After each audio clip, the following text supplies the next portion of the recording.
പുതിയ anti drone പ്രതിരോധ സംവിധാനങ്ങൾ പരീക്ഷിച്ച് ഇസ്രായേൽ.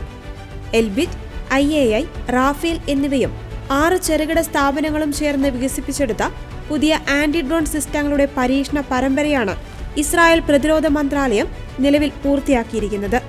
30 mm പീരങ്കികൾ, ഇന്റർസെപ്റ്റർ UAVകൾ, മിസൈലുകൾ എന്നിവയുൾപ്പെടെയുള്ള ഇന്റർസെപ്ഷൻ സാങ്കേതിക വിദ്യകളുടെ അവസാനഘട്ട പരീക്ഷണം ഇന്നലെ തെക്കൻ ഇസ്രായേലിൽ വെച്ചാണ് നടന്നത്.